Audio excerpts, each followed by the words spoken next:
Marcus Pemberton grabbed his pregnant wife by the arm and shoved her toward the front door. "Get out. Get out of my house." Victoria stumbled on the wet porch steps, one hand clutching her 6-month belly, the other reaching for the railing. Behind Marcus, his mistress Amanda stood in the doorway, arms crossed, smirking like she'd won a prize. "Marcus, please," Victoria started. He hurled her suitcase into the rain. The leather cracked against the pavement. "I said get out." His mother Helen appeared beside Amanda. "Finally, I've been waiting 3 years for this moment."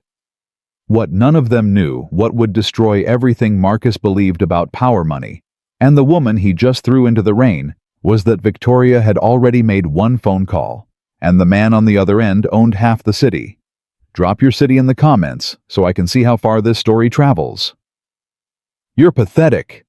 Marcus grabbed the second suitcase from the hallway and threw it down the steps. 3 years I wasted on you. 3 years. Victoria caught herself on the porch railing. Rain soaked through her thin maternity dress. Her dark hair stuck to her face in wet strands. "Marcus, can we please talk about this inside the baby?" "Don't." He pointed at her belly. "Don't you dare use that baby to manipulate me. That's all you've ever done. Manipulate, control, make me feel guilty for wanting something better." Amanda laughed from the doorway.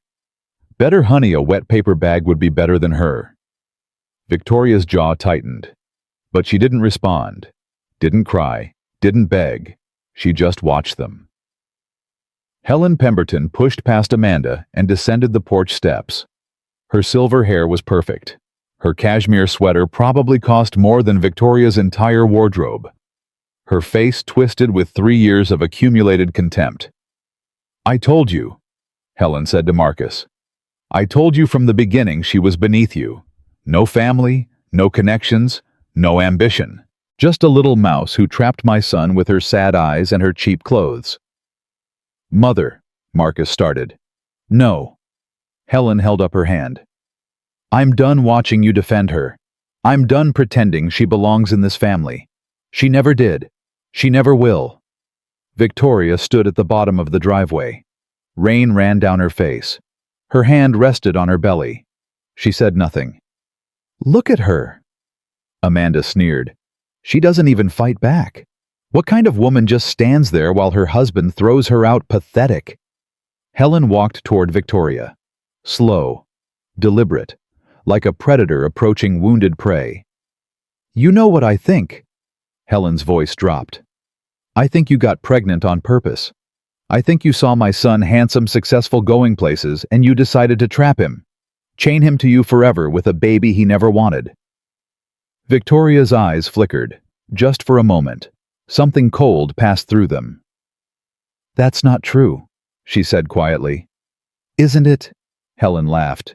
"Then why else would someone like you marry someone like him? You had nothing. You were nothing. A scholarship student working at a library. And suddenly you're pregnant. Please." Marcus watched from the porch. Amanda's hand found his arm. She squeezed reassuringly. "Your mother's right," Amanda whispered. "She's been using you this whole time. Everyone could see it except you." Helen stopped 3 feet from Victoria, close enough to see the rain running down her face, close enough to see that she wasn't crying. "You disgust me," Helen said. And she spat in Victoria's face. The saliva hit her left cheek, just below her eye. Victoria didn't flinch, didn't move, didn't wipe it away.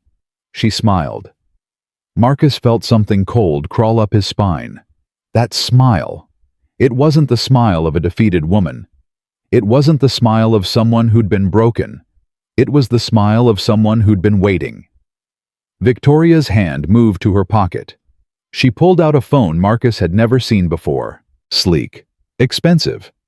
Nothing like the cheap, prepaid device she usually carried. She raised it to her ear. "Hello, Father." Her voice was calm, clear, like she was ordering lunch instead of standing in the rain with spit on her face. "I think it's time. Yes, now." She lowered the phone. Helen's face changed. Confusion first. then recognition, then terror. "Victoria," Helen whispered. "Victoria, wait. My name," Victoria said quietly, "is Victoria Wellington." The world stopped. Wellington. Marcus knew that name. Everyone knew that name. Richard Wellington. Wellington Industries. Wellington Tower downtown. Wellington Foundation. Wellington plastered across buildings and newspapers and Forbes magazine covers. "That's impossible," Marcus heard himself say. You clip coupons. You shop at Goodwill. I chose to clip coupons."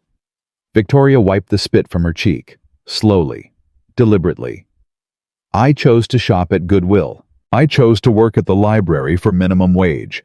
I wanted to see what kind of man you really were, Marcus, when you thought I had nothing." She looked at him, through him. "Now I know." Headlights appeared at the end of the street. Not one car, not two. 5 black SUVs moving in formation. 36 months, Victoria said. 36 months I waited, hoped, prayed that someone in this family would show me basic human kindness. The first SUV pulled into the driveway. Doors opened. Men in dark suits emerged. They moved like soldiers. "I gave you every chance," Victoria continued. "Every opportunity. I thought maybe you'd change when I got pregnant. Maybe you'd remember why you married me. Maybe your mother would soften." A Bentley appeared behind the SUVs, black, gleaming. The driver emerged and opened the rear door. Richard Wellington stepped out. Marcus recognized him instantly. The silver hair, the commanding presence, the face that appeared on magazine covers and news broadcasts. Richard Wellington, worth more than Marcus would earn in 1,000 lifetimes. Wellington didn't look at Marcus. Didn't acknowledge Helen or Amanda. He walked straight to Victoria's umbrella already raised to shield her from the rain. "You're soaked," he said. "The baby's fine, Father." "I see that." Wellington's gaze finally shifted to Marcus. It felt like being examined by something ancient and cold. "This is him." "Yes." Disappointing. Helen made a sound, half sob, half gasp. She grabbed Marcus's arm. Marcus, we didn't know. If we'd known who she was—" "You would have treated her differently," Victoria interrupted. "You would have been kind. You wouldn't have called me a gold digger. You wouldn't have told Marcus to divorce me. You wouldn't have spit in my face." Helen's mouth opened, closed, opened again. Nothing came out. "That's exactly my point." Victoria's voice hardened. "You would have treated me differently because of money. Not because I'm a human being. Not because I'm carrying your grandchild. Because of money." A woman emerged from the Bentley. Early 60s. Elegant. Expensive. She wrapped a cashmere coat around Victoria's shoulders without a word. "Catherine," Wellington said to the woman, "take her to the car." "No." Victoria shook her head. "I've been invisible for 3 years. I want to watch them finally see me." Wellington studied his daughter, then nodded. He turned back to Marcus. "Your house," Wellington said, "is owned by Wellington Holdings. Your mortgage payments go into a trust fund for Victoria. Your employer, Richardson Consulting, was acquired by my company 8 months ago." Each word hit Marcus like a physical blow. "You've been living in my daughter's house, working at my company, treating her like she was beneath you." Wellington smiled. It wasn't a kind smile. "You're fired. You have 72 hours to vacate the property. My lawyers will contact you regarding custody arrangements." "Custody?" Marcus's voice cracked. "That's my child. Is it—" Wellington tilted his head. "You just threw a pregnant woman into the rain. You stood there while your mother assaulted her. You chose your mistress over your wife." He stepped closer to Marcus. "What kind of father does that?" Amanda broke first. She released Marcus's arm back toward the door and disappeared inside without a word. Helen was crying now. Mascara ran down her face in black streaks. Her perfect hair had collapsed in the rain. "Please," she whispered. "Mr. Wellington, please. I didn't know. I would never have—" "You would never have spit on my daughter if you knew who her father was." Wellington's voice was ice. "That's not the defense you think it is, Mrs. Pemberton." He turned to his security team. "Peterson, her belongings. All of them." The men moved efficiently. They gathered Victoria's suitcases, carried them to the SUVs, handled everything with careful precision. Victoria watched it all, her face unreadable, her hand resting on her belly. "Marcus." He looked at her, really looked, for the first time in 3 years maybe. "I didn't stay to punish you," she said. "I stayed because I hoped I was wrong about you. That the man who smiled at me after class, who seemed kind when he had nothing to gain, I hoped he was still in there somewhere." She paused. "He wasn't. Maybe he never existed." She turned toward the Bentley, her mother's arm around her shoulders, her father walking beside her. But she stopped, looked back one more time. "I hope she was worth it, Marcus. I hope your mother's approval keeps you warm at night." She held his gaze. "Because you just lost everything, and you'll never even understand why." The car door closed. The SUVs pulled away. The Bentley disappeared into the rain. Marcus stood in the driveway. His mother sobbed on the porch steps. His mistress had vanished. His house, not his house, loomed dark and empty behind him. The doorbell camera blinked red, still recording. He thought about the man he'd been 3 years ago. The man who'd smiled at a pretty scholarship student after class. The man who'd proposed with a cheap ring and meant every word of his vows. Where had that man gone? When had ambition become more important than kindness?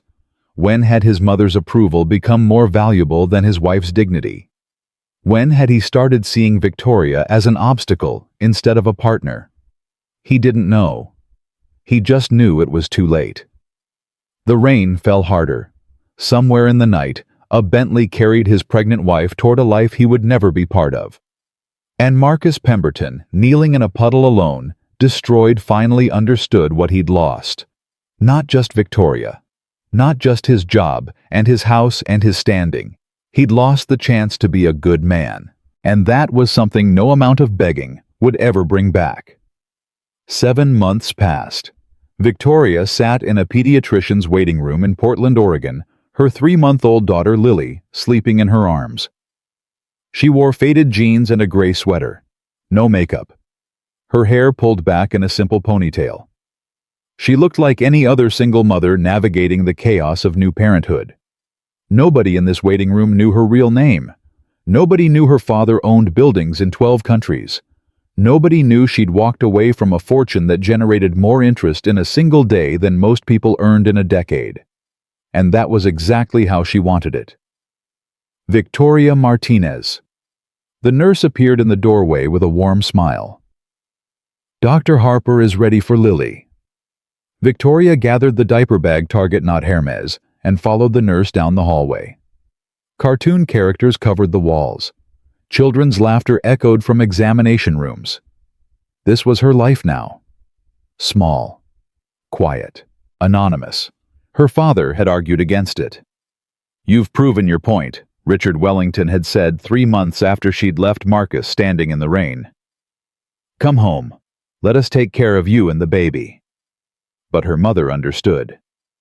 "Let her heal," Catherine had told him. "Let her find out who she is without being a Wellington or a Pemberton. And if she finds someone genuine along the way, all the better." So Victoria had become Victoria Martinez using her mother's maiden name. She'd rented a modest 2-bedroom apartment in Portland's Pearl District. She'd bought a 7-year-old Honda Civic. She'd taken a part-time job at a bookstore called Pages and Dreams. And for the first time in years, she felt like she could breathe. Dr. Harper examined Lily with gentle hands. "She's thriving. Weight gain is perfect. All developmental milestones on track." He smiled at Victoria. "Whatever you're doing, keep doing it." Victoria thanked him and gathered her things. She was walking toward the reception desk to schedule the next appointment when she heard voices, raised, tense, desperate. "I'm sorry, sir, but without insurance or payment up front, we can't—" "I understand that, but my daughter has a fever of 103. Every other clinic has a 2-week wait for new patients. Please, there has to be something you can do." Victoria stopped. A man stood at the reception desk. Early 30s, worn jeans, a flannel shirt over a faded t-shirt. He held a little girl in his arms, maybe 4 years old, her face flushed with fever, her head resting limply on his shoulder. The receptionist looked genuinely sympathetic. "Sir, I wish I could help, but our policies—" "I know about policies." The man's voice cracked. "I spent last night at the emergency room. They turned us away too. I've called every clinic in this city. Nobody can see her for 2 weeks. 2 weeks! She's burning up. She can barely keep her eyes open." The little girl whimpered. "Daddy, my ear hurts." "I know, sweetheart. I know. Daddy's trying." Something tightened in Victoria's chest. She remembered standing in the rain, invisible, dismissed, watching people who claimed to value decency show her exactly how conditional their compassion was. This man's desperation was real. His love for his daughter was written across his face in lines of exhaustion and fear. And the receptionist's hands were tied by systems designed to protect businesses, not people. Victoria made a decision. "Excuse me." She stepped forward, Lily's carrier in one hand, her purse in the other. "I couldn't help overhearing. I'd like to cover their visit today." The man turned. His eyes were brown, warm even through the exhaustion. They widened with surprise. "What? No. I can't let you do that. You don't even know us." "I know your daughter needs a doctor." Victoria kept her voice gentle. "And I know what it feels like to need help and be invisible. Please, let me do this." "Ma'am." The receptionist hesitated, looking between them. "Whatever the cost," Victoria said. "Whatever she needs." The man stared at her. His daughter whimpered again, pressing her face into his neck. Victoria watched him struggle, pride fighting against desperation, embarrassment warring with fear for his child. Desperation won. "I don't know what to say." His voice was thick. "I'll pay you back. Every cent. I just started a new job and our insurance doesn't kick in until next month. I can set up a payment plan. We can talk about that later. Right now, let's get her seen." The receptionist nodded slowly. "Dr. Harper actually has an opening. If you're sure about covering the cost." "I'm sure." 20 minutes later, the little girl Maya Victoria learned was being examined in a room down the hall. Victoria sat in the waiting area with Lily sleeping peacefully in her carrier, and Maya's father sat beside her, his head in his hands. "Nathan Cole," he said, finally looking up. "I should have introduced myself before you paid for my daughter's health care." "Victoria Martinez." She offered her hand. "And you don't owe me an introduction. You don't owe me anything." "I owe you everything." Nathan rubbed his face. "You have no idea. Last night I sat in the ER waiting room for 4 hours before they told me they couldn't see her without insurance. I drove home at 3 in the morning Googling home remedies for high fever, holding a wet washcloth to her forehead while she cried." His voice broke. "She kept asking for her mom. Kept saying Mommy would know what to do. And I had to tell her again that Mommy isn't here anymore. That Daddy's trying. That Daddy's doing his best." Victoria's heart cracked open. Her mother, Sarah. Nathan stared at his hands. Cancer. 2 years ago. Maya was 2 when she died. Barely remembers her now, but she knows something's missing. Knows other kids have moms and she doesn't. "I'm so sorry." "Yeah." He exhaled shakily. "Me too. We moved here from Seattle 3 weeks ago. I got a job teaching middle school science. Good school, good kids. But the insurance takes 60 days to kick in, and Maya picked up a bug at preschool, and suddenly I'm the dad who can't even get his sick kid to see a doctor." He laughed bitterly. "Some father, right? Can't afford to keep my own daughter healthy." "Stop!" Victoria's voice was firmer than she intended. "You spent all night holding a wet cloth to her forehead. You called every clinic in the city. You swallowed your pride and kept asking for help even when everyone said no. That's not a failure, Nathan. That's a father who loves his daughter." He looked at her. Really looked. Like he was seeing something he hadn't expected. "Bad divorce?" he asked quietly. Victoria blinked. "What?" "The way you said that. About being invisible when you need help. About knowing what it feels like." He tilted his head. I recognized the look. The relief of being away from something that hurt. The caution about trusting again. She let out a breath she didn't know she'd been holding. "That obvious?" "I wore that expression for about a year after Sarah died. Different circumstances, but the same weariness." They sat in silence for a moment. Lily stirred in her carrier, made a small sound, and settled back to sleep. "She's beautiful," Nathan said softly. "What's her name?" "Lily." Perfect name for a perfect baby. He smiled, and something in his face transformed. The exhaustion was still there, but beneath it, Victoria glimpsed warmth, kindness, a gentleness that reminded her of nothing and no one from her old life. Dr. Harper emerged from the examination room with Maya in his arms. The little girl looked brighter, already more alert, though still flushed with fever. "Ear infection," Dr. Harper announced. "Very common, very treatable. I've called in a prescription for antibiotics. The fever should break within 24 hours. He handed Maya to Nathan. "She's going to be just fine, Mr. Cole." Nathan clutched his daughter like she was made of glass. "Thank you. Thank you so much." Victoria handled the payment discreetly, while Nathan collected Maya's things. She used a credit card connected to one of her smaller trust funds, the kind of transaction that wouldn't trigger any alerts on her father's radar. They walked to the parking lot together. The October sun was bright and warm, a stark contrast to the rain-soaked night 7 months ago when Victoria's old life had ended. "Please." Nathan stopped beside a battered pickup truck that had clearly seen better days. "Let me pay you back. I can do 50 a month. Maybe 100 once I get settled. Whatever it takes. I can't just let a stranger pay it forward." "What?" "That's all I ask." Victoria smiled.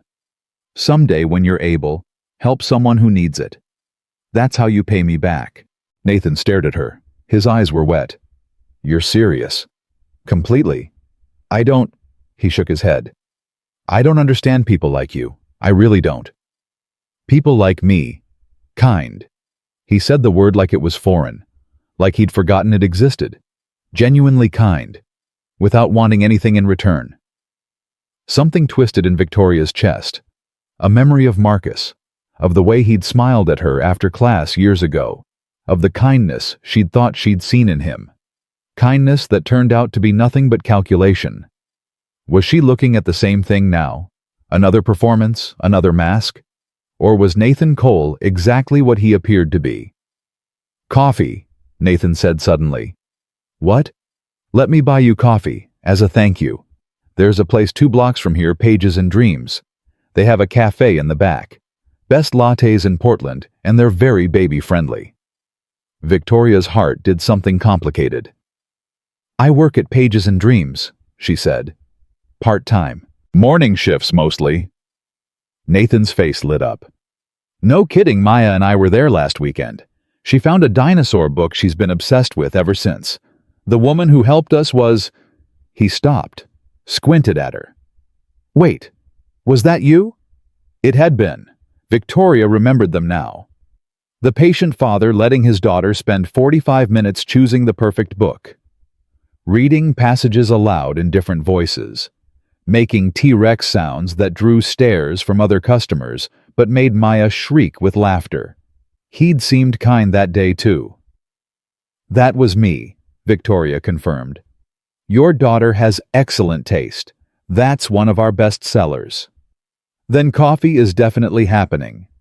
Nathan grinned, and the expression transformed his tired face into something almost boyish. "I owe you for the book recommendation and the life-saving medical intervention. How's tomorrow morning I could drop Maya at preschool and swing by around 9:30?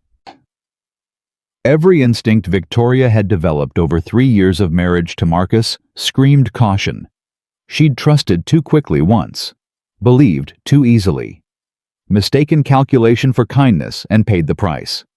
But another voice whispered that Nathan Cole had just spent his last reserves of energy fighting to help his sick daughter, that he'd swallowed his pride and begged strangers for help, that he'd offered to pay back a debt he could barely afford, not because he wanted something, but because his integrity demanded it. That kind of man was rare. That kind of man might be worth knowing. 9:30 works, Victoria heard herself say. I'll save you the good table by the window. Nathan's smile widened. It's a date. I mean, not a date. Just coffee. A thank you coffee. Between two people who aren't... He stopped flushed and rubbed the back of his neck. I'm going to stop talking now. Victoria laughed. Actually laughed. The sound surprised her. 9:30, she repeated. Don't be late. She was still smiling when she buckled Lily into the car seat. Still smiling when she pulled out of the parking lot. Still smiling when she texted her mother, "Something interesting happened today." Catherine's response was immediate. "Tell me everything." Victoria started to type, then stopped. What was there to tell? She'd paid for a stranger's doctor visit. She'd agreed to have coffee with a widowed teacher who made dinosaur sounds in bookstores. It was nothing. It meant nothing. But as she drove home, Lily cooing softly in the back seat, Victoria couldn't shake the feeling that something had shifted. Some door had opened. Some possibility had emerged that she hadn't expected and wasn't sure she was ready for. Her phone buzzed again. Her father this time. Your mother says something happened. What's going on? Do I need to send security? Victoria rolled her eyes and typed back. No security needed. I made a friend. Possibly. Richard Wellington's response was predictably paranoid. I'm running a background check anyway. Victoria turned off her phone. Whatever Nathan Cole's background contained, she didn't want to know. Not yet. She wanted to discover who he was, the old-fashioned way, through conversation, through time, through the slow accumulation of small moments that revealed character. She wanted to trust her own judgment again. And if she was wrong, if Nathan turned out to be another Marcus hiding behind a mask of kindness, she would survive it. She had survived worse. But something told her she wasn't wrong. Something in the way Nathan held his daughter. Something in the way he'd offered to pay back a debt he couldn't afford. Something in the way he'd blushed when he accidentally called their coffee meeting a date. Victoria pulled into her apartment's parking garage and sat in the car for a moment, listening to Lily's soft breathing. What do you think, baby girl? She whispered. Is Mommy crazy for wanting to believe in people again? Lily didn't answer. She just slept peaceful and trusting the way only babies could. Victoria gathered her daughter and her diaper bag and headed inside. Tomorrow she would have coffee with a kind stranger. And she would let herself hope. The coffee date became 2 coffee dates, then 3, then dinner with Maya bouncing between them, showing Victoria her dinosaur book and explaining in great detail why the T-Rex was actually not as scary as everyone thought, because its arms were too short to catch anything. She gets that from her mother, Nathan said, watching Maya with soft eyes. Sarah was a paleontology enthusiast, had dinosaur posters all over her office, used to say she was born in the wrong era. Maya has her eyes, her everything. Nathan's voice was thick. Sometimes I look at her and I see Sarah so clearly it hurts, but mostly it helps. Mostly it's like having a piece of Sarah still here with me. Victoria understood that kind of loss differently now.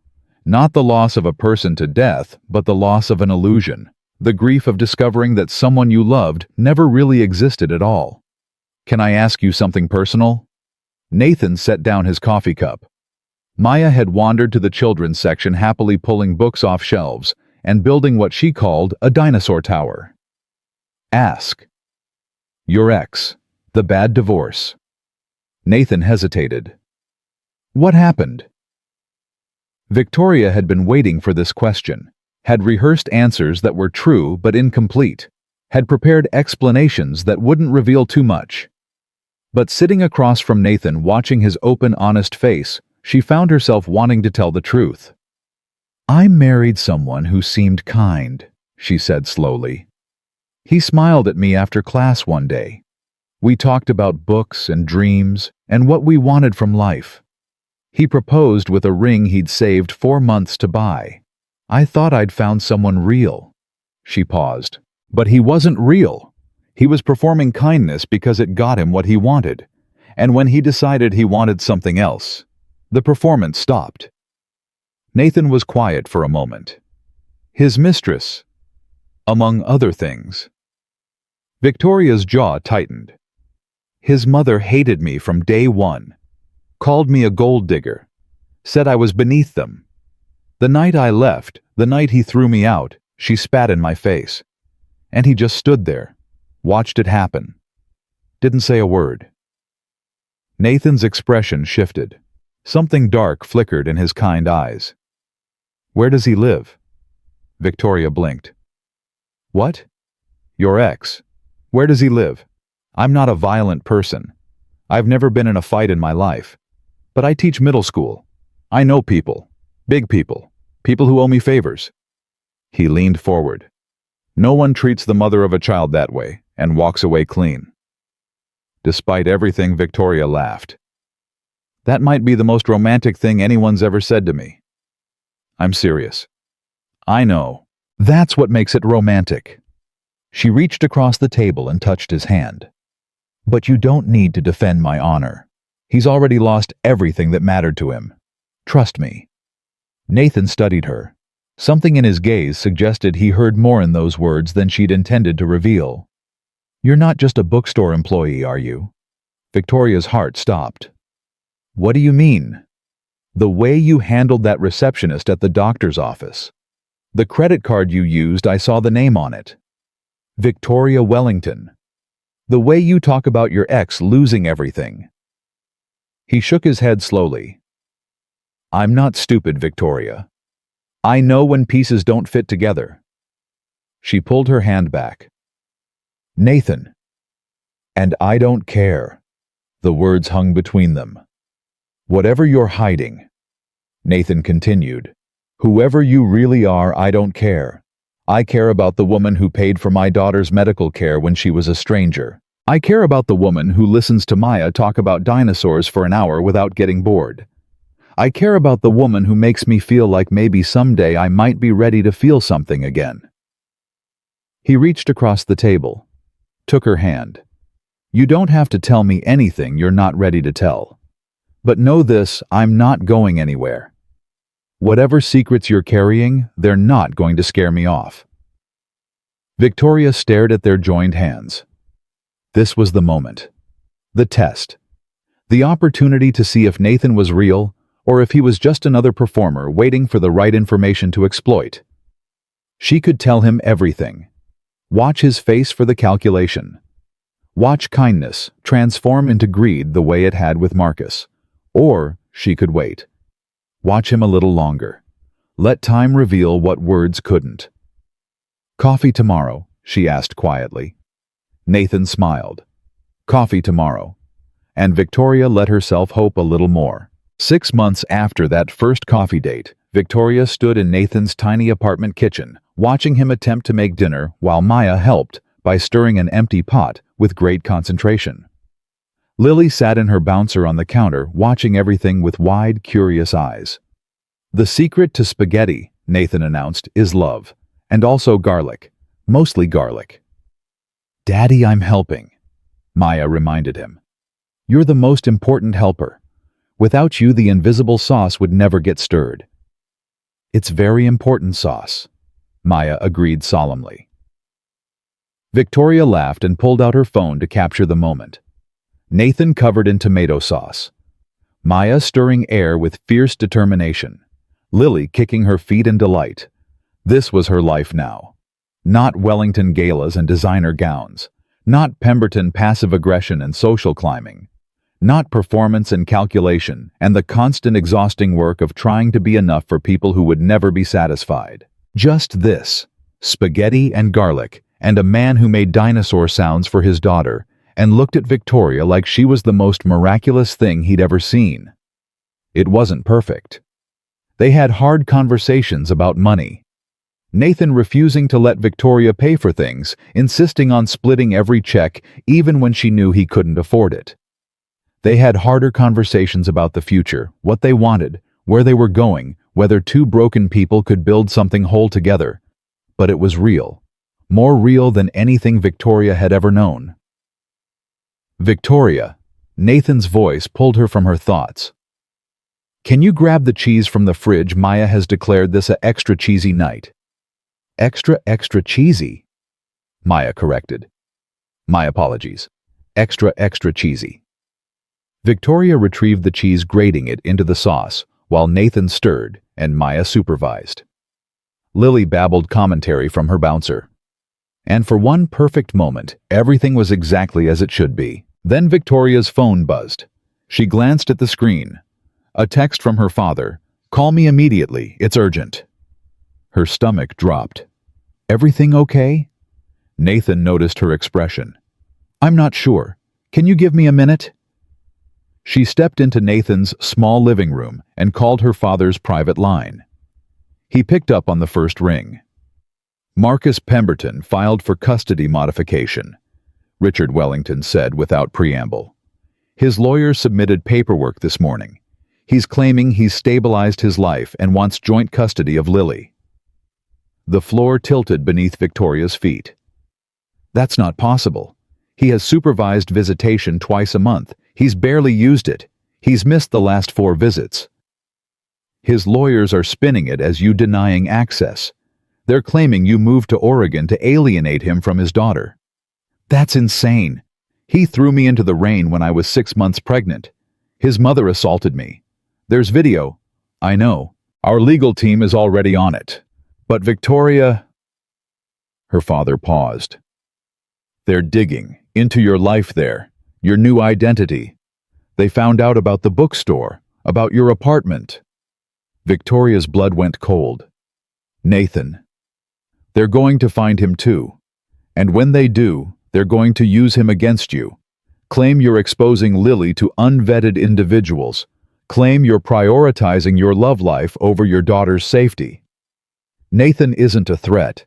He's a liability you haven't disclosed, a relationship you've hidden from the courts. Victoria, I'm not saying he's a bad man. I'm saying Marcus's lawyers will twist anything they can find. She closed her eyes. This was the moment she'd been dreading, the moment her 2 lives collided, the moment she had to choose between the peace she'd built and the truth she'd been hiding.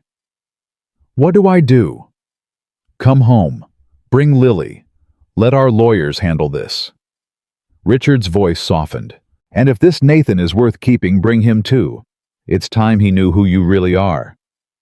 Victoria ended the call and stood motionless in Nathan's living room.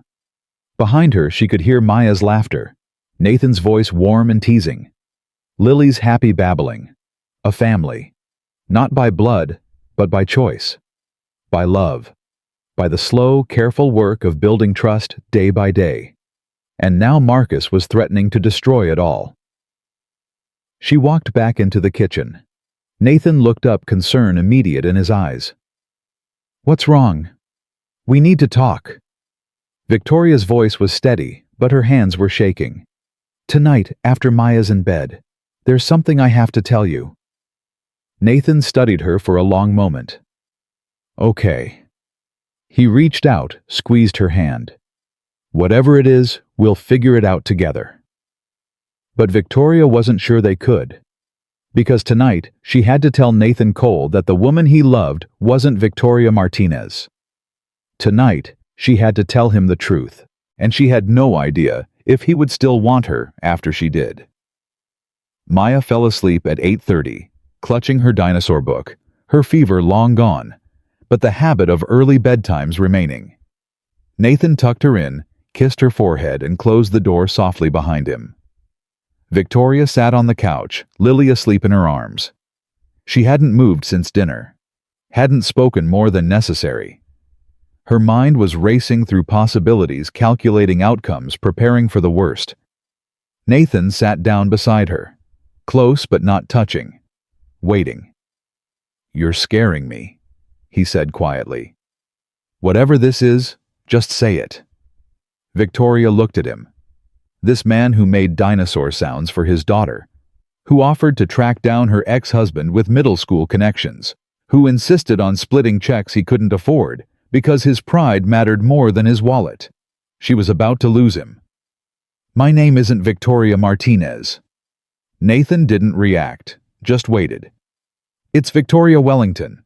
My father is Richard Wellington." Still nothing. No widening eyes, no sharp intake of breath, just patient attention. "Wellington Industries," Victoria continued. "Wellington Tower downtown. The Wellington Foundation. The name you see on buildings and newspapers, and I know who Richard Wellington is." Victoria stopped. "You know, Victoria." Nathan's voice was gentle, impossibly gentle. "I'm a teacher, not an idiot. You paid for Maya's medical care without blinking. You use credit cards with different names. You talk about your ex losing everything like you had the power to make that happen." He reached out, took her hand. "I've known something was off since our third coffee date. I just figured you'd tell me when you were ready." Victoria stared at him. "You knew, and you didn't say anything." "What was I supposed to say? Hey, I think you might be secretly rich, please explain yourself." Nathan shook his head. "That's not how trust works. Trust means waiting, letting people share their truth in their own time." "But I lied to you, for months." "Did you lie, or did you just not tell me everything?" Nathan squeezed her hand. "There's a difference, Victoria. You never claimed to be someone you weren't. You just let me see the parts of yourself that mattered." Tears burned Victoria's eyes. "My ex-husband is filing for custody modification. His lawyers found out about us. They're going to use you against me. Claim I'm exposing Lily to unvetted individuals, prioritizing my love life over my daughter." Nathan's jaw tightened. "That's ridiculous." "That's the legal system. They twist everything. They take good things and make them look dangerous." Victoria's voice cracked. "I have to go back, face this, and I have to tell you who I really am, because when this goes to court, everything will come out. The Wellington name, the money, the fact that I've been hiding here playing pretend while my ex-husband plots to take my daughter." "Victoria, I'm worth more than you'll earn in 100 lifetimes, Nathan. My trust fund generates more interest in a week than your annual salary. My father could buy this entire building with pocket change. When people find out who I am, everything changes. The way they look at me, the way they treat me, the way they calculate what they can get from me." She pulled her hand back. "I came to Portland to escape that, to find out if anyone could love me without knowing what I was worth. And I found you, and it was real. And now it's all going to be ruined because Marcus can't stand that I moved on." Nathan was quiet for a long moment. Then he stood up, walked to the kitchen, returned with a small box Victoria had never seen before. "I was going to wait," he said, "until the timing was right, until I'd saved enough for a proper ring, until Maya and Lily were a little older and blending our families made more sense." He opened the box. Inside was a ring, simple, modest, a small diamond on a thin silver band, the kind of ring that represented months of careful saving, skipped lunches, extra tutoring sessions for cash. "Nathan, I bought this 2 weeks ago. I've been carrying it around like an idiot waiting for the perfect moment that never seemed to come." He knelt in front of her. "And now you're telling me you're secretly a billionaire and your psycho ex is trying to take your daughter and everything's about to explode." Victoria couldn't breathe. "So here's what I'm thinking." Nathan's voice was steady, calm, like they were discussing dinner plans instead of their entire future. "We go back together. We face this together. You introduce me to your terrifying father, and I try not to pass out from intimidation. We fight for Lily with everything we have. And somewhere in there, when the dust settles, you let me put this ring on your finger. You can't be serious. I've never been more serious about anything in my life. Nathan, you don't understand. My father will offer you things, money, jobs, houses. He'll try to test you the way I tested Marcus. He'll look for any sign that you're after the Wellington fortune. Good. Nathan didn't flinch. Let him test me. Let him offer me whatever he wants. I'll turn down every single thing because I don't want Wellington money. I want you. I want Lily. I want Maya to have a mother figure who reads her dinosaur books and doesn't get bored.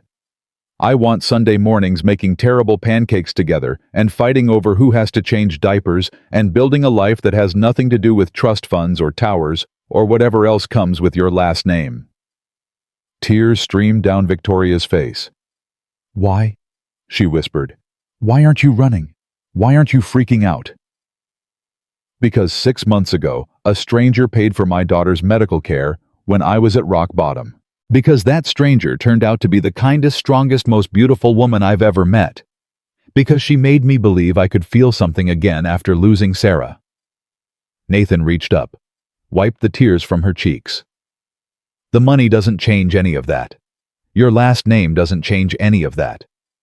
All that changes is now I know why you were so afraid to trust again. And I'm going to spend the rest of my life proving you can trust me. Victoria lunged forward and kissed him. It wasn't graceful. Lily stirred between them. Tears and relief and fear and hope all tangled together in a messy, desperate collision. When they finally pulled apart, Nathan was grinning. So, is that a yes to the ring? Ask me again after we survive my father. Fair enough. He tucked the box back into his pocket. When do we leave? Tomorrow. My father's sending a plane. Nathan blinked. A plane? Like a private plane. Is that a problem? No, He laughed, slightly hysterical. I was worried about how we'd afford 3 plane tickets. And you're telling me we have a private jet. We have several, actually. Several. Nathan rubbed his face. Okay. This is fine. This is totally normal. My girlfriend has multiple private jets. Cool. Great. I'm not freaking out at all. Victoria smiled despite everything. You're handling this remarkably well. I'm having a complete internal meltdown, but Maya's asleep and I don't want to wake her with my screaming. He took a deep breath. Okay. Private plane tomorrow. Terrifying billionaire father. Custody battle with your ex. Anything else I should know? My mother will probably love you immediately. She has a thing for sincere people. That's good. That's reassuring. And my father will definitely run a background check on you. Already figured that. And he might threaten to destroy you if you hurt me. Looking forward to it. Victoria laughed. A real laugh. The kind she'd almost forgotten she was capable of. How are you real? She asked. How do you actually exist? Dumb luck and good parenting. Nathan pulled her close, careful not to wake Lily. Now get some sleep. We have a big day tomorrow, and I need to figure out how to explain private jets to a 4-year-old who thinks airplanes are big metal birds. They flew out of Portland at 9 the next morning. Maya pressed her face against the window of the Wellington family jet, amazed by the leather seats and the flight attendant who brought her apple juice in a real glass. Daddy, this plane is fancy. Very fancy, sweetheart. Is Victoria's family rich? Nathan glanced at Victoria, who was settling Lily into a specially designed infant seat. Yes, honey. Victoria's family has a lot of money. Like a lot. Like more than we can count. Maya considered this. Are they nice? I don't know yet. We're about to find out. If they're mean, I'll bite them. Victoria choked on her coffee. Let's maybe not bite anyone, Nathan said quickly. But I appreciate the backup. The flight took 4 hours. Victoria spent most of it on the phone with her father's legal team, reviewing strategies, preparing for what was coming. Nathan entertained Maya with coloring books and games, keeping her occupied while the adults dealt with adult problems. When they landed, a black car was waiting on the tarmac. Victoria. A woman in her 60s stepped forward, elegant and warm, and immediately familiar. Catherine Wellington pulled her daughter into a tight embrace. "Let me see my granddaughter. Let me see her right now." Victoria handed Lily over, and Catherine's face transformed with pure joy. "She's perfect. She's absolutely perfect." She looked up at Nathan and Maya with curious, kind eyes. "And you must be the famous Nathan Cole, and this beautiful young lady must be Maya." Nathan extended his hand. "It's an honor to meet you, Mrs. Wellington." "Catherine." She shook his hand firmly. "And the honor is mine. Anyone who makes my daughter smile like she has been the past few months is welcome in this family." She crouched down to Maya's level. "Do you like dinosaurs, Maya?" Maya's eyes went wide. "I love dinosaurs." "Perfect. Because I happen to have a dinosaur exhibit at the Natural History Museum that I think you'd enjoy. Maybe tomorrow after the boring grown-up meetings are done." Maya looked at Nathan. "Can we, Daddy? Can we?" "If Mrs. Wellington." "Catherine." "If Catherine is offering, then absolutely yes." Maya launched herself at Catherine, hugging her with the fearless affection of a child who hadn't yet learned to be cautious. Victoria watched, her heart full. This might actually work. This might actually be okay. Then she saw her father. Richard Wellington stood beside the car, watching everything with unreadable eyes. He hadn't moved, hadn't spoken, just observed Nathan and Maya like a scientist examining specimens under a microscope. "Father," Victoria approached him. "This is Nathan and his daughter Maya." Richard didn't extend his hand. "Mr. Cole, Mr. Wellington."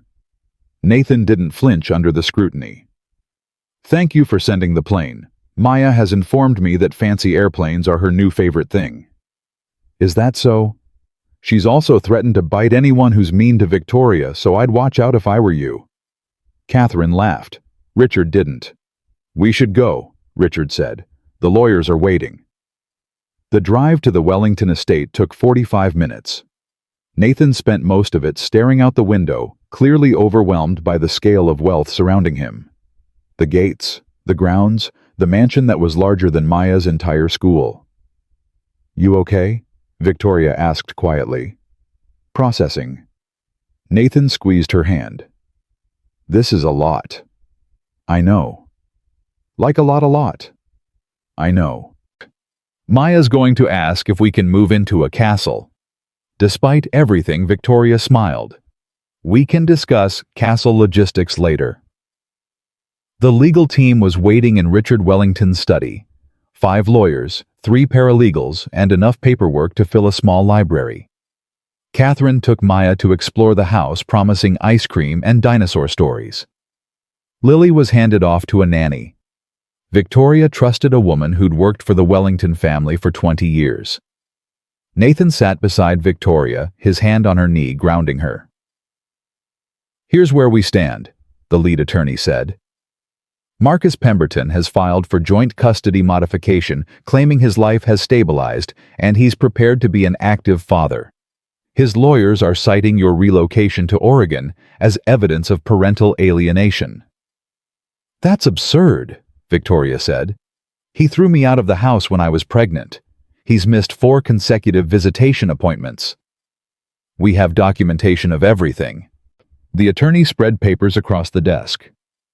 "The doorbell footage from the night you left, records of his missed visits, financial documents showing his instability. But his legal team is arguing that his relationship with Miss Chen, Amanda, apparently they've reconciled. They're presenting themselves as a stable, committed couple, ready to provide a loving 2-parent home for Lily." Victoria felt sick. "She laughed while he threw my suitcases into the rain. She stood there and watched his mother spit in my face." "We know, but courts look at current circumstances, not past behavior. And right now on paper, Marcus Pemberton looks like a reformed man." Nathan spoke for the first time. "What about the grandmother, Helen Pemberton?" She physically assaulted a pregnant woman. That has to count for something. Mrs. Pemberton has been absent from Marcus's filings. No mention of her involvement in the child's life.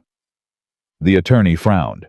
It's possible they're distancing themselves from her behavior intentionally. Smart, Richard Wellington said. He'd been silent until now, watching from behind his desk. Strategically smart. Acknowledge the mother was problematic position, the father as the reasonable one who just wants a relationship with his daughter. Father, I'm not praising them, I'm analyzing them. Richard leaned forward. This is a PR battle as much as a legal one. Marcus knows he can't win on the facts, so he's trying to reshape the narrative. Reformed father, stable relationship, wealthy ex-wife who fled the state with his child. I didn't flee, I relocated to heal. There's a difference.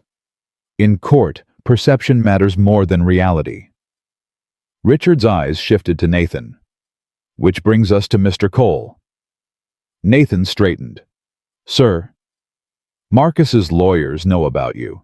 They're going to argue that Victoria prioritized a romantic relationship over her daughter's stability, that she introduced an unknown man into Lily's life without proper vetting, that she's been more focused on playing house in Portland than maintaining a relationship between Lily and her father. That's not true, Nathan said firmly. Victoria has been an incredible mother. She puts Lily first in everything. The only reason I'm in their lives is because Victoria let me in slowly, carefully, making sure Maya and Lily were comfortable every step of the way. Can you prove that? Prove what? That you're not a threat.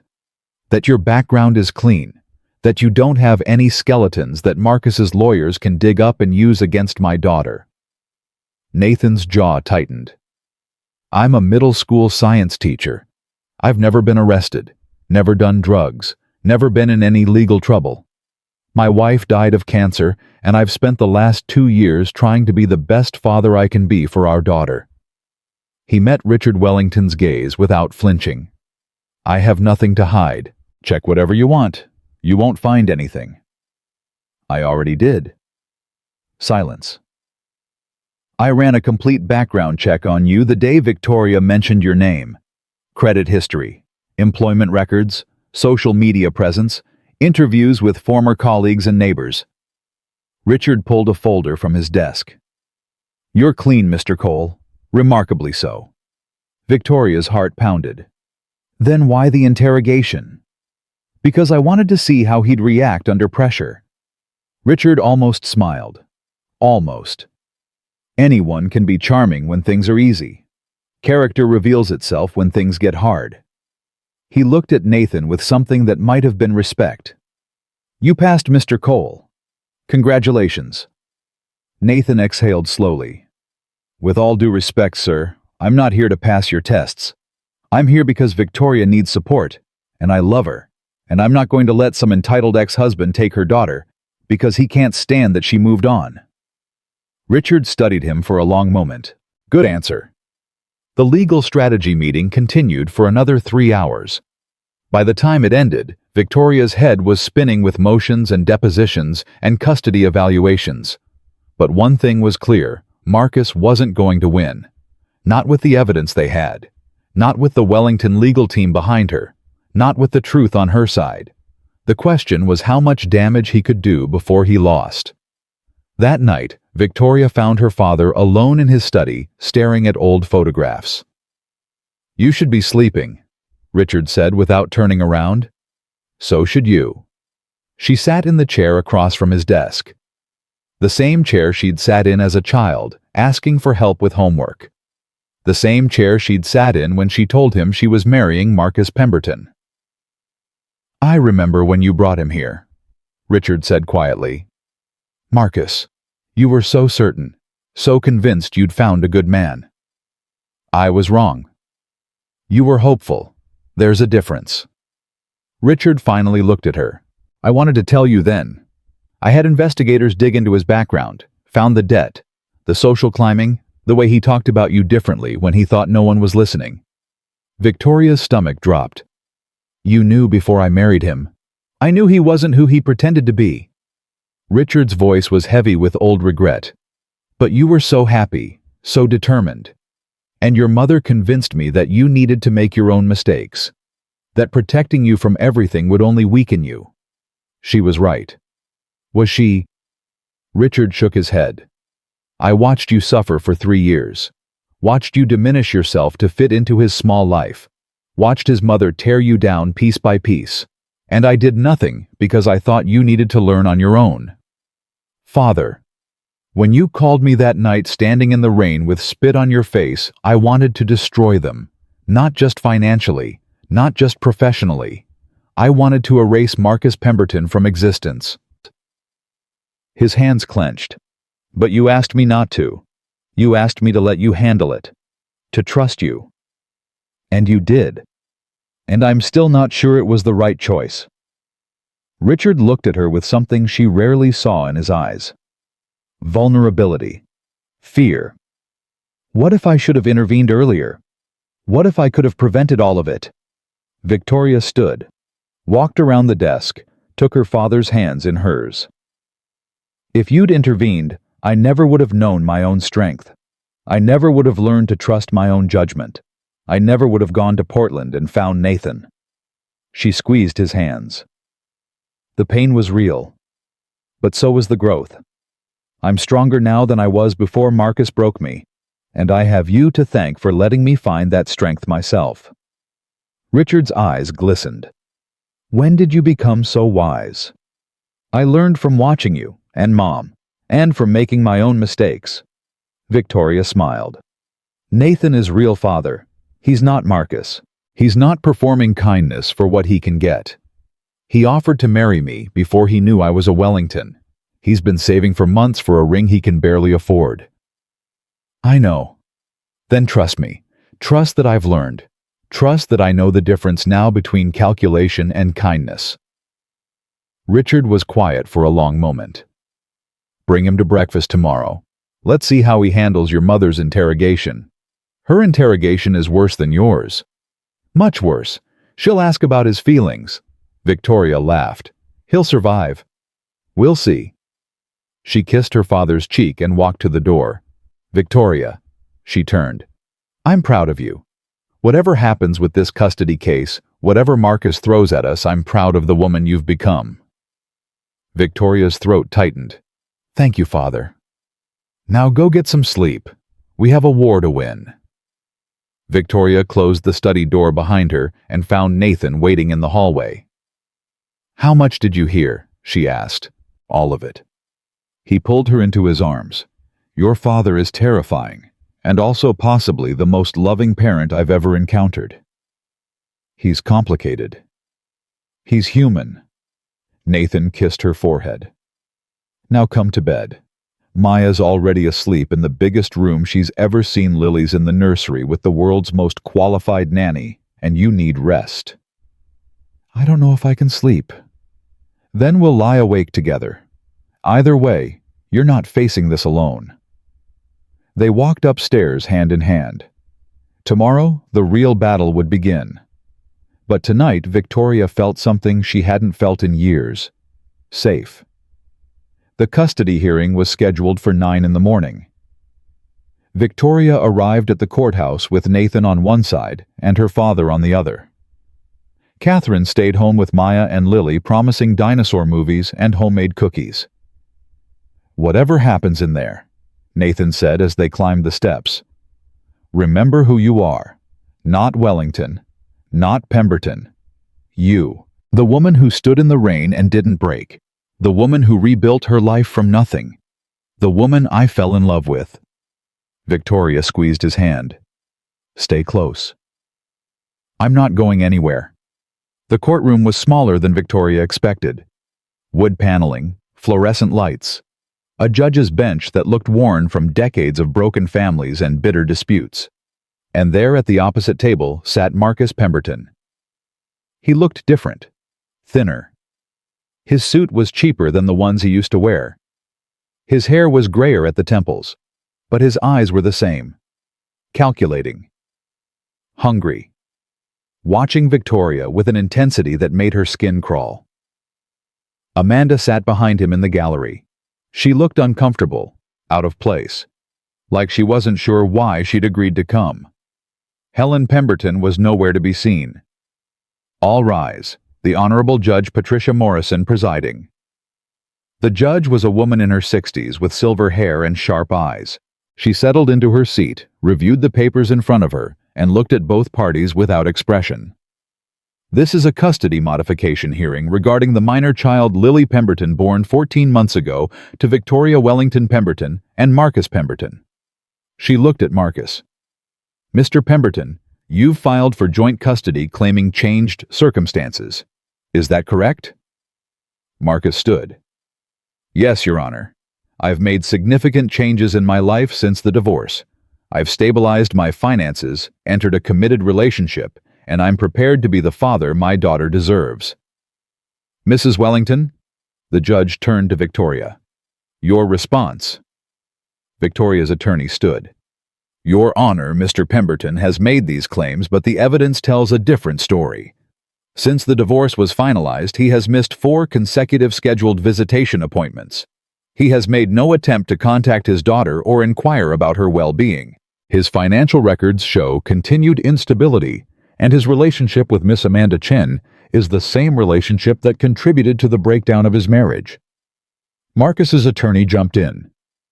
Your Honor, my client acknowledges that his behavior during the marriage was regrettable, but people change. He's been in therapy, he's addressed his issues, and he believes his daughter deserves to know her father. Regrettable? Victoria couldn't stay silent. He threw my suitcases into the rain while I was 6 months pregnant. His mother physically assaulted me. He stood there and watched. That's not regrettable. That's abuse. Mrs. Wellington. The judge's voice was firm. You'll have your opportunity to speak. Please allow your counsel to proceed. Victoria sat back. Nathan's hand found hers under the table. The hearing continued for 3 hours. Witnesses testified. Documents were entered into evidence. The doorbell footage from that October night played on a screen showing every horrible moment in stark detail. Marcus throwing the suitcases. Amanda laughing. Helen spitting. Marcus doing nothing. When the video ended, the courtroom was silent. Mr. Pemberton. The judge's voice was cold. Is that you in this footage? Marcus swallowed. Yes, Your Honor. And is that your mother, Helen Pemberton, spitting in your pregnant wife's face? Yes. And did you intervene? Did you say anything? Did you attempt to stop this assault? Marcus looked at his attorney. His attorney looked at the table. No, Your Honor, I didn't. Why not? The question hung in the air. Marcus's face went through several expressions. Shame, anger, calculation. I was confused. I didn't understand what was happening. Everything was moving so fast. Mr. Pemberton. The judge cut him off. I've watched this footage 3 times. At no point do you appear confused. You appear detached, indifferent, as if your pregnant wife's dignity was not your concern. She leaned forward. Help me understand how someone who demonstrated this level of indifference is now prepared to be an active, loving father. Marcus's attorney stood. Your Honor, my client has undergone significant personal growth since this incident. He's completed a parenting course. He's been in individual therapy. He understands that his behavior was wrong and he's committed to being better. Has he apologized to Mrs. Wellington? Silence. Mr. Pemberton, have you apologized to your ex-wife for what she experienced that night? Marcus's jaw tightened. I've tried to reach out. She refused to communicate with me. Victoria's attorney stood. Your Honor, I have records of every communication attempt Mr. Pemberton has made since the divorce. A total of 3 text messages, all regarding logistics. None containing any form of apology or acknowledgement of wrongdoing. The judge nodded. I see. The hearing broke for lunch. Victoria couldn't eat. She sat in a conference room with Nathan and her legal team staring at the wall.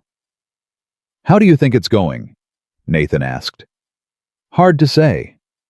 The lead attorney shuffled papers. The footage is damning, but judges are unpredictable. Some believe strongly in paternal rights regardless of past behavior. He didn't even apologize. Victoria's voice was hollow. In all this time, he's never once said he was sorry. Because he's not sorry, Nathan said quietly. He's sorry he got caught. He's sorry he lost. He's not sorry for what he did. The afternoon session began with character witnesses. Marcus called Amanda to the stand. Miss Chen, can you describe your relationship with Mr. Pemberton? Amanda sat stiffly, clearly uncomfortable under the scrutiny. We've been together for about 2 years now. We're committed to each other. We want to build a life together. And how do you feel about potentially helping to raise Lily Pemberton? Amanda hesitated. I would do my best. Victoria's attorney stood for cross-examination. Miss Chen, were you present on the night of October 15th, when Mrs. Wellington left the Pemberton residence? Yes. And what was your role that evening? Amanda's face reddened. I was there, with Marcus. Were you romantically involved with Mr. Pemberton at that time while he was still married to Mrs. Wellington? Yes. And in the footage we've seen you're visible in the doorway laughing. Is that accurate? Amanda's voice dropped. Yes. What were you laughing at, Miss Chen? Silence. Miss Chen.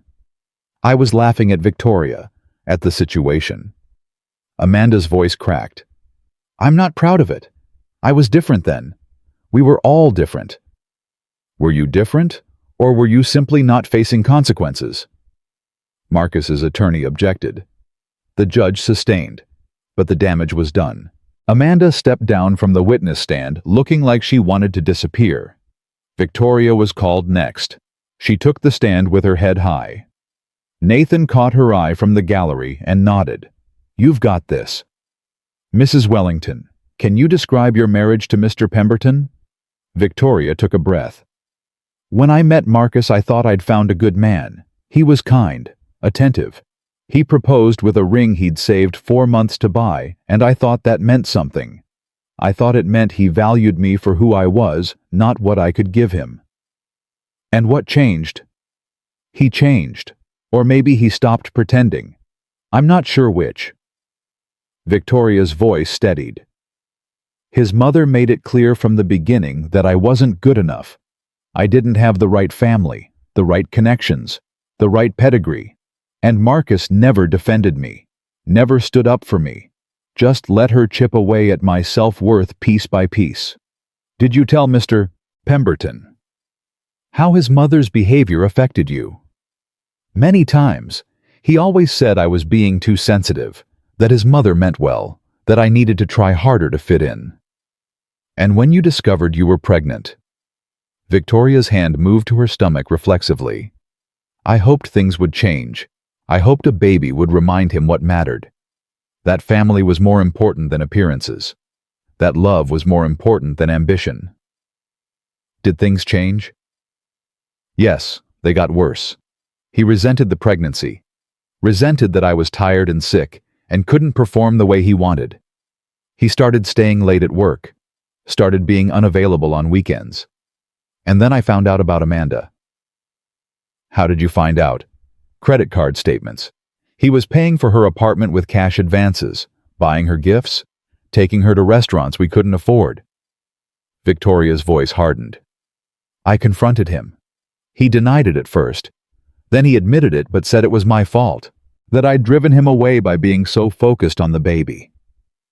And the night you left, Victoria closed her eyes briefly. He came home and told me he wanted a divorce, that Amanda was moving in, that I needed to leave. I asked for time to pack, to figure out where I would go. He refused. Started throwing my things out the door. His mother showed up and made everything worse. And then... Her voice caught. And then she spat in my face. While I was pregnant. While my husband watched. And he did nothing. Said nothing. Just let it happen. The courtroom was silent. Mrs. Wellington, why did you relocate to Oregon? I needed to heal. I needed to figure out who I was outside of being Mrs. Pemberton. Outside of being someone's disappointment. Victoria looked at the judge. I created a new life for myself and my daughter. A quiet life. A real life. With people who valued me for who I was, not what my family name could do for them. And Mr. Nathan Cole. How did you meet him? Victoria smiled despite everything. His daughter was sick. He was desperate to get her medical care, but his insurance hadn't started yet. I overheard him begging the receptionist for help, and I paid for the visit because I knew what it felt like to need help and be invisible. Did you know then that you would become romantically involved? No. I knew he was kind. I knew he loved his daughter. I knew he was the kind of person who offers to pay back strangers even when he can't afford it. Victoria's voice softened. I fell in love with him slowly, carefully, after I'd learned the hard way what false kindness looked like. And do you believe Mr. Cole is a positive influence in Lily's life?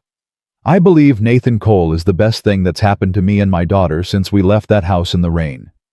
Marcus's attorney stood for cross-examination. Mrs. Wellington, you mentioned that you paid for Mr. Cole's daughter's medical care. Can you tell the court how much that visit cost? I don't remember exactly, a few $100s.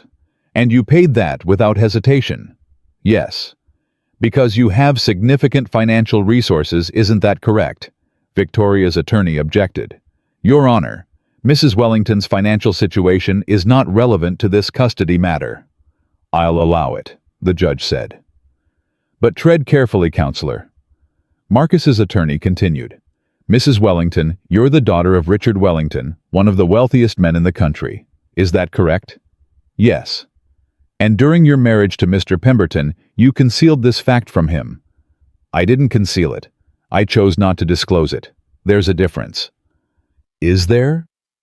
You lived as if you were a woman of modest means. You allowed your husband to believe he was the provider. You wore thrift store clothes and clipped coupons while sitting on a fortune. I wanted to know if he could love me without knowing what I was worth. Or you wanted to test him, to set him up for failure. Victoria's jaw tightened. I gave him every opportunity to be kind, to treat me with basic dignity. He failed not because of any test I created, but because of who he is.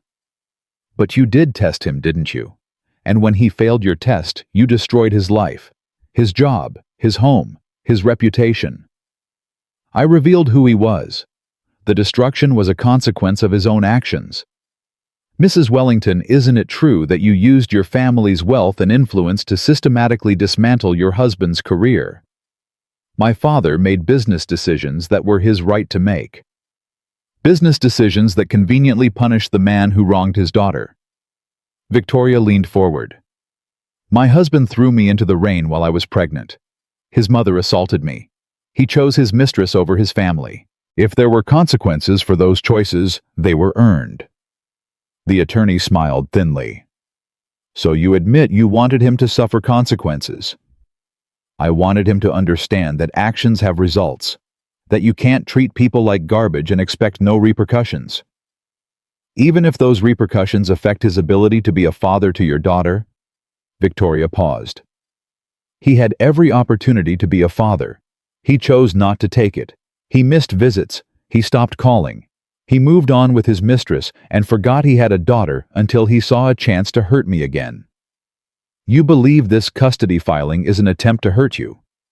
I believe Marcus Pemberton has never done anything in his life that wasn't calculated for his own benefit. This filing isn't about Lily. It's about control. It's about not being able to accept that I moved on and built a better life without him. The courtroom fell silent. Marcus's attorney had no further questions. The judge called a brief recess. Victoria stepped down from the witness stand on shaking legs. Nathan was waiting at the back of the courtroom. You were incredible, he whispered. I'm terrified. I know, but you stood up there and told the truth. That's all you can do. The recess lasted 20 minutes. When everyone returned, the judge called Marcus Pemberton to the stand. Mr. Pemberton, you've heard your ex-wife's testimony. How do you respond? Marcus gripped the rail in front of him. Victoria has always been dramatic. She exaggerates everything. Yes, the night she left was ugly. I'm not proud of it. But she makes it sound like I was some kind of monster when really, I was just a man going through a difficult time. A difficult time that involved having an affair while your wife was pregnant. Our marriage was already failing. Amanda was a symptom, not a cause. And your mother's actions that night. Marcus's jaw tightened. My mother was wrong to do what she did. I've told her that. We don't speak anymore because of it. You don't speak to your mother? No, I've cut ties with her completely. She's toxic. I see that now. Victoria's attorney stood. Your Honor, we have records showing that Marcus Pemberton had dinner with Helen Pemberton 3 times in the past month alone. Marcus's face went pale. Those were just... Mr. Pemberton, did you, or did you not, have dinner with your mother on the 5th, 12th, and 19th of this month? Silence. Mr. Pemberton. Yes, but I was trying to repair. So you lied. Just now, under oath. You said you don't speak to your mother, but you've seen her 3 times in 3 weeks. Marcus's attorney tried to intervene. Your Honor, my client misspoke. Your client committed perjury. Victoria's attorney didn't back down. And if he's willing to lie about something this easily verifiable, what else is he lying about? The judge's expression hardened. Mr. Pemberton, I'm going to give you one opportunity to tell the truth. Have you been in contact with your mother, Helen Pemberton? Marcus slumped. Yes. And is she involved in this custody filing? A long pause. She's been advising me. Advising you to seek custody of a child whose mother she physically assaulted. She wants to make things right. She says she's changed. Has she apologized to Mrs. Wellington? Not directly, but has she acknowledged what she did was wrong? She believes Victoria provoked. Thank you, Mr. Pemberton. I've heard enough. The judge looked at both parties. I'm prepared to issue my ruling. Victoria's heart stopped. This case is not complicated. On one side, I have a mother who has demonstrated consistent care for her daughter, who relocated to build a stable life, who has introduced appropriate relationships into her child's world, and who has never once attempted to alienate the child from her father. She turned to Marcus. On the other side, I have a father who participated in the emotional abuse of his pregnant wife, who stood by while his mother physically assaulted her, who began an affair during the marriage, who has missed multiple scheduled visitations, and who lied under oath in this very courtroom about his relationship with the woman who assaulted the child's mother. Marcus's face was gray. Mr. Pemberton, I don't believe you want custody of Lily because you love her. I believe you want custody because you cannot accept that your ex-wife has moved on and built a better life. This filing reeks of control of punishment of a man who can't stand that a woman he mistreated is now thriving. She straightened her papers. The petition for custody modification is denied. The current custody arrangement will remain in place. Mr. Pemberton will continue to have supervised visitation twice monthly, which he is encouraged to actually attend. She looked at him over her glasses. Additionally, I'm referring Mr. Pemberton's testimony today to the district attorney for potential perjury charges. Marcus's attorney slumped. Mrs. Wellington, I find no evidence that you have acted inappropriately in any way. Your relocation was reasonable. Your new relationship appears healthy and appropriate.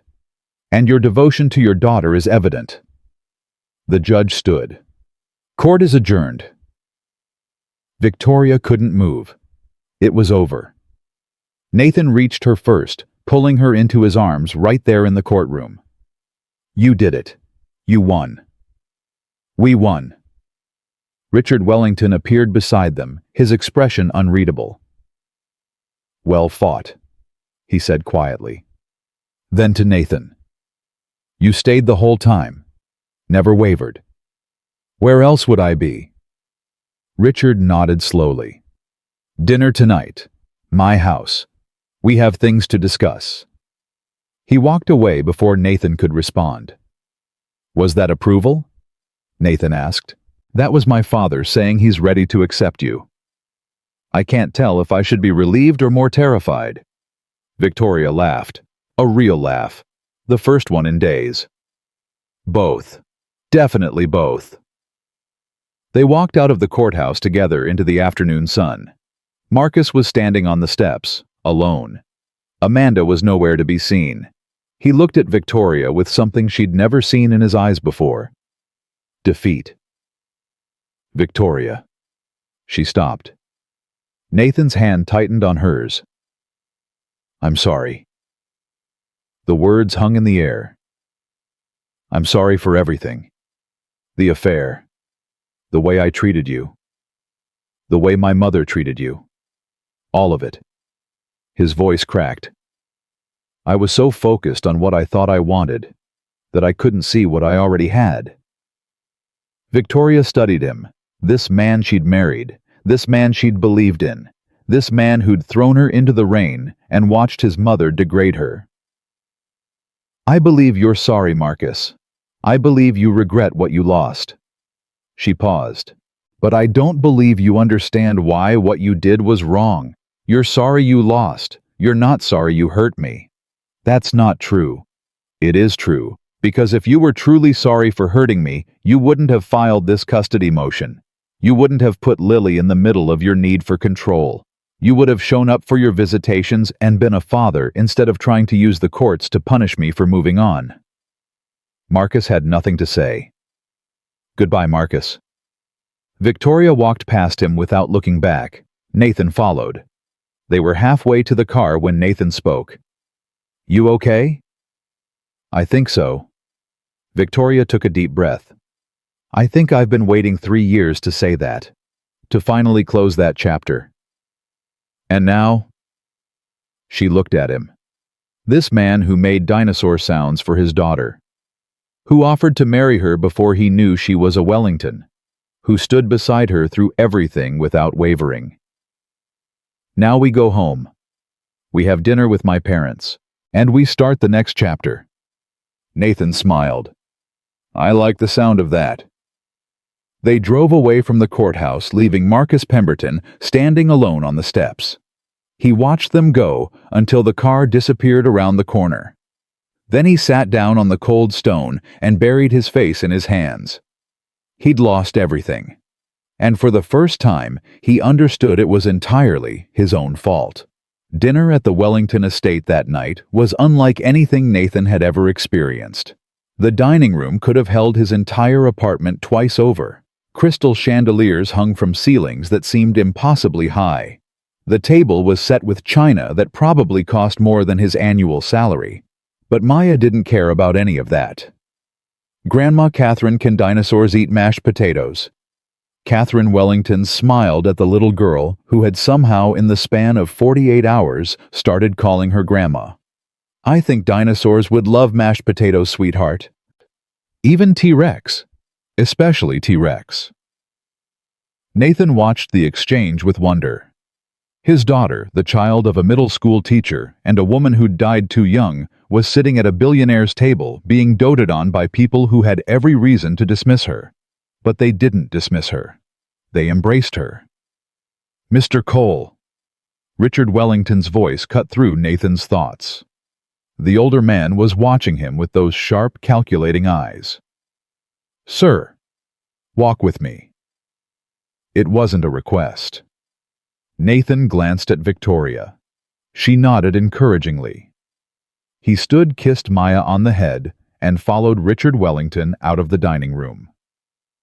They walked through hallways lined with art that belonged in museums, past rooms Nathan couldn't begin to identify the purpose of until they reached a study that smelled of old books and expensive leather. Richard closed the door. Sit. Nathan sat. Richard poured 2 glasses of whiskey from a crystal decanter. He handed one to Nathan and settled into the chair across from him. I'm going to be direct with you, Mr. Cole. I'd appreciate that, sir. My daughter has been through hell. A marriage that destroyed her confidence, a divorce that exposed her to public humiliation, a custody battle that could have taken her child. Richard swirled his whiskey. She's finally found peace, finally found happiness. With you. Nathan waited. If you hurt her, I will destroy you. The words were delivered without heat, without anger, just simple, absolute certainty. I won't hurt her, Nathan said. Everyone says that. I'm not everyone. Richard studied him. No, you're not. He took a long sip of whiskey. I've had you investigated thoroughly. I know about your wife, about her illness, about the medical bills that nearly bankrupted you, about the way you sold everything you owned to pay for her treatment and still lost her anyway. Nathan's throat tightened. I know about the nights you sat in hospital parking lots after she died, unable to go home to an empty apartment. I know about the therapy you sought for Maya when she started having nightmares. I know about the second job you took tutoring wealthy kids so you could afford a better preschool for your daughter. Richard leaned forward. I know you're a good man, Nathan Cole. I know you've been tested by life and haven't broken. I know you love my daughter not for her money, but despite it. He set down his glass. So I'm going to offer you something, and I want you to listen carefully before you respond. Nathan braced himself. I want to set up a trust fund for Maya, for her education, for her future. No strings attached, no expectations, just a gift from a man who has more money than he could ever spend to a little girl who deserves every opportunity. Nathan opened his mouth to refuse. Before you say no, Richard continued, consider this. You've spent your entire life proving you don't need anyone's help. You've sacrificed and struggled and fought for everything you have. That's admirable. But it's also pride. He held Nathan's gaze. Maya didn't choose to be born to a teacher's salary. She didn't choose to lose her mother. She didn't choose any of the limitations that life has placed on her. But you can choose to remove some of those limitations. You can choose to give her opportunities you never had. Not because you need my money, but because she deserves it. Nathan stared at his untouched whiskey. And if I say no, then I'll respect your decision, and I'll find other ways to help Maya that don't involve direct financial gifts, scholarships that happen to go to exactly one applicant, grants for children of educators, anonymous donations to causes that benefit her specifically. Richard smiled slightly. I'm very creative when I want to be. Nathan laughed despite himself. You're saying I can accept your gift gracefully, or you'll help anyway, and make me feel foolish for refusing. I'm saying that Maya is going to be my step-granddaughter, and I take care of my family. The only question is whether you're going to let me do it openly or force me to do it behind your back. Nathan was quiet for a long moment.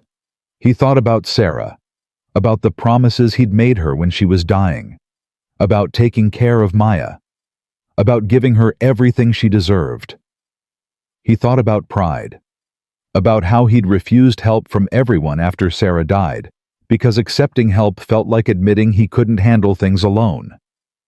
He thought about Victoria, about the way she'd paid for Maya's medical care without hesitation, about the way she'd hidden her wealth because she wanted to be loved for herself. Okay, Nathan said finally. Okay, I'll accept the trust fund, for Maya, not for me. He met Richard's eyes. But I want to keep teaching. I want to keep living simply. I don't want Maya to grow up thinking money is the answer to everything. That's exactly what I hoped you'd say. Richard stood and extended his hand. Nathan stood and shook it. Welcome to the family, Nathan Cole. Thank you, sir. Richard, you're marrying my daughter. You can call me Richard. Thank you, Richard. The older man smiled. A real smile. The first one Nathan had seen from him. Now let's get back before Maya convinces my wife to buy her an actual dinosaur. They returned to the dining room to find Maya on Catherine's lap, the two of them looking at pictures on Catherine's phone. Daddy, Grandma Catherine says there's a museum with dinosaur bones and I can touch them. That sounds amazing, sweetheart. Victoria caught Nathan's eye across the table. He nodded slightly. She smiled, understanding passing between them without words. Everything was going to be okay. The wedding happened 6 months later. Not at the Wellington estate, though Richard offered. Not at a fancy venue downtown, though Catherine suggested several. They chose a small church in Portland, the same church where Nathan and Sarah had been married 15 years earlier. "Are you sure?" Victoria had asked when he suggested it. "That doesn't feel strange to you?" "Sarah would have loved you," Nathan said simply. "She would have wanted Maya to have a mother like you. Getting married in her church feels like including her, honoring her. Does that make sense?" Victoria had cried. Then she'd said yes. The guest list was small. Victoria's parents, a few colleagues from Pages and Dreams, Nathan's teaching friends, Maya's preschool teacher who had become a close friend over the past year. Maya was the flower girl. She took the job very seriously, scattering petals with military precision. Lily was the ring bearer technically. Though at 18 months old, she mostly just sat in her grandmother's arms and clapped at random moments. Nathan stood at the altar in a rented tuxedo, watching Victoria walk down the aisle on her father's arm. She wore a simple white dress. No designer label, no excessive ornamentation, just elegant simplicity that took Nathan's breath away. "Who gives this woman to be married to this man?" Richard Wellington's voice was steady, but Nathan saw the emotion in his eyes. "Her mother and I do." He kissed Victoria's cheek, shook Nathan's hand with surprising warmth, and took his seat beside Catherine. The ceremony was brief. Traditional vows, nothing fancy. But when the minister asked if anyone objected, Maya's voice rang out clear and loud. "I object." The congregation gasped. Victoria's heart stopped. Maya stood up from her seat in the front row, her flower girl dress slightly askew, her expression deadly serious. "Maya," Nathan said carefully, "what are you objecting to, sweetheart? You said I could call Victoria Mommy after the wedding, but the wedding isn't over yet, so when can I call her Mommy?" The tension broke. Laughter rippled through the church. Victoria knelt down her white dress, pooling around her. "You can call me Mommy right now if you want." Maya's face lit up. "Really? Really?" Maya launched herself at Victoria, nearly knocking her over. "Mommy, Mommy, Mommy, Mommy." Nathan wiped his eyes. He wasn't the only one. The minister cleared his throat. "Well, if there are no other objections, I now pronounce you husband and wife. You may kiss the bride." Nathan pulled Victoria to her feet and kissed her while Maya squeezed between them, making it a family embrace. The reception was held at Pages and Dreams. Victoria had insisted.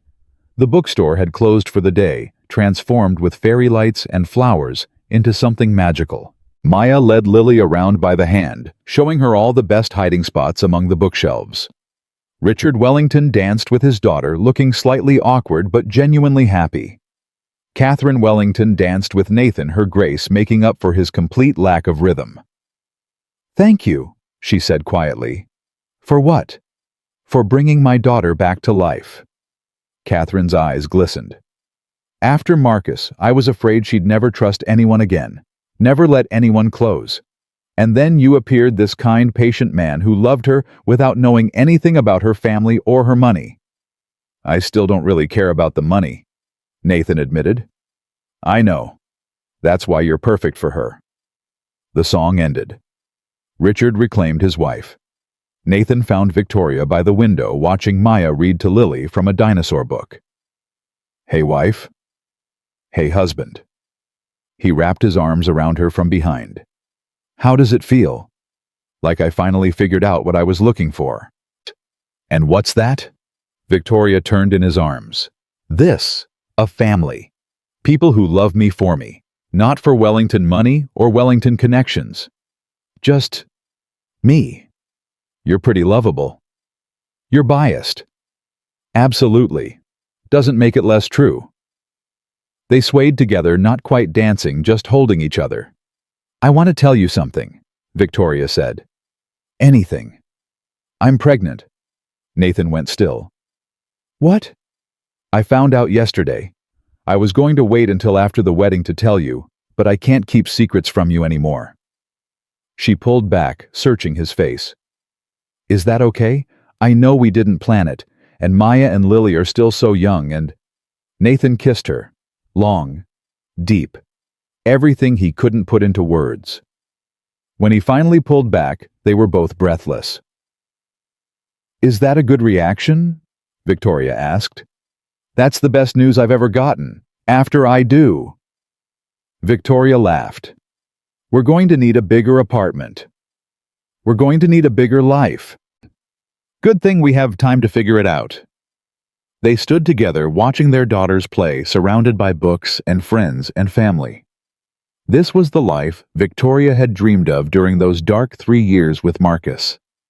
The life she'd been afraid to believe was possible. And now, it was real. 1 year later, Victoria stood in the lobby of the Wellington Foundation headquarters, preparing for the ribbon-cutting ceremony of the newest Wellington initiative, the Healthcare Access Project, free medical care for uninsured families, mobile clinics in underserved neighborhoods, emergency funds for parents who couldn't afford their children's treatment. It had been Victoria's idea, inspired by a desperate father in a pediatrician's waiting room, inspired by the moment that had changed everything. Nathan stood beside her, their newborn son Thomas, named for Victoria's grandfather, sleeping in his arms. Maya held Lily's hand, both girls dressed in matching blue dresses Catherine had insisted on buying. "Ready?" Nathan asked. "Ready." The doors opened. Cameras flashed. Reporters called out questions. Victoria stepped forward and began to speak. 18 months ago, I met a man in a doctor's waiting room. His daughter was sick. His insurance hadn't started yet. Every clinic in the city had turned him away. She paused. He wasn't asking for charity. He wasn't looking for handouts. He was just a father desperate to help his child being failed by a system that prioritizes profit over people. Nathan watched his wife command the room. This woman who had pretended to be nobody, who had hidden her power and her wealth to test the hearts of those around her. She wasn't hiding anymore. The Healthcare Access Project exists because no parent should have to choose between rent and medicine. No child should suffer because their family can't afford a doctor's visit. No one should feel invisible when they need help the most. Victoria looked at Nathan, smiled. I learned something important in that waiting room. I learned that kindness, real kindness, doesn't ask what someone can offer in return. It doesn't calculate benefit or weigh advantage. It simply sees a person in need and responds with compassion. She turned back to the crowd. That's what this project is about. Seeing people, helping people, remembering that every person matters regardless of their bank account or their family name or their social status. The ribbon was cut.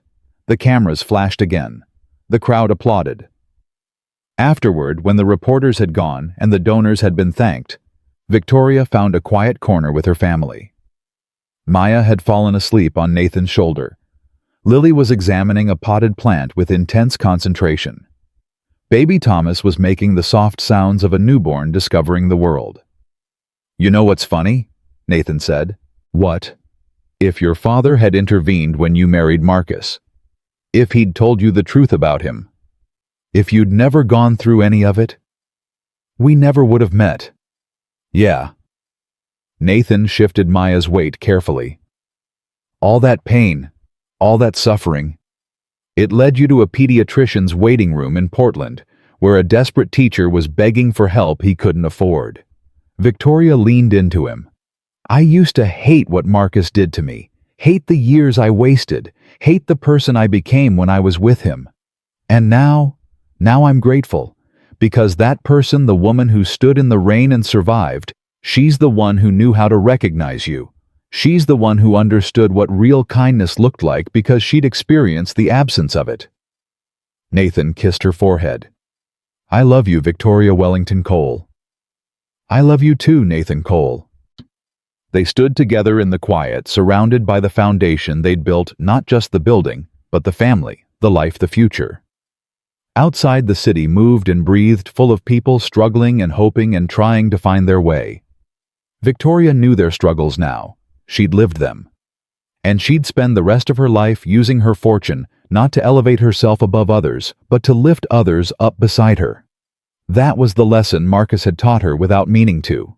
That was the gift hidden in all that pain. You don't find out who people really are when things are easy. You find out when things are hard. Across the city, in a cramped apartment that smelled of cigarettes and despair, Marcus Pemberton sat alone watching the news coverage of the Healthcare Access Project launch. Victoria's face filled the screen. Beautiful, confident, happy. Nathan stood beside her with children Marcus didn't recognize and a baby that wasn't his, the family Marcus had thrown away. He'd lost his job at the car dealership 3 months ago. Amanda had left him for someone else. A richer someone else. Someone who could give her the life she wanted. His mother called, sometimes bitter and raging about Wellington conspiracies and how they'd been victimized. Marcus had stopped answering. He knew the truth now. Knew what Victoria had known all along. He hadn't been victimized. He'd made choices, bad choices, selfish choices, choices that prioritized his ego over his wife's dignity, choices that valued his mother's approval over his marriage, choices that destroyed everything good in his life. And now he sat alone in the wreckage watching the woman he'd discarded build an empire of compassion. He could have been part of that. He could have stood beside her at that ribbon cutting. Could have been the father of those children. Could have been the man she loved instead of the lesson she'd learned from. But he'd thrown her suitcases into the rain. He'd let his mother spit in her face. He'd chosen wrong, and he would live with that choice for the rest of his life. Marcus turned off the television and sat in the darkness. There was no redemption arc for him. No last-minute transformation. No sudden realization that made everything better. Just consequences. Just the long, lonely aftermath of cruelty. Just the knowledge that somewhere the woman he'd dismissed as worthless was changing the world while he rotted in obscurity. He'd been given every opportunity to be kind. And he'd failed. Back at the Wellington Foundation, Victoria gathered her family and headed for the exit. Richard and Catherine were hosting a celebration dinner. Maya had been promised ice cream. Lily had been promised more time examining plants. Baby Thomas had been promised nothing, being too young to negotiate, but he seemed content anyway. Nathan carried Thomas in one arm and held Victoria's hand with the other. "Happy?" he asked. "More than I ever thought possible." "Good." He squeezed her hand. "You deserve it. Every bit of it." They walked out into the evening air. The sun was setting, painting the sky in shades of gold and pink. The city spread out before them, full of possibility. Victoria thought about the woman she'd been 3 years ago, standing in the rain, pregnant and humiliated, watching her old life crumble around her. She thought about the choices that had led her here. The decision to hide. The decision to test. The decision to trust again despite everything. She thought about Nathan, about his patience, his kindness, his unwavering presence through every storm. And she thought about her children. Maya, who called her mommy now without hesitation. Lily, who had her mother's eyes and her father's stubborn streak. Thomas, who was too new to have revealed his personality yet, but who Victoria already loved with her whole heart. This was her family. Not the one she'd been born into, though she loved her parents dearly. Not the one she'd married into, though that had taught her valuable lessons. This family, the one she'd built from scratch, with a kind man and a shared dream, and the stubborn belief that good things were possible.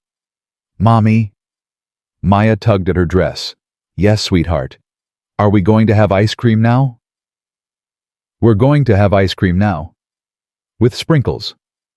With sprinkles." Maya cheered. Lily cheered because Maya cheered. Thomas made a sound that might have been a cheer or might have been gas. Nathan laughed. Victoria laughed.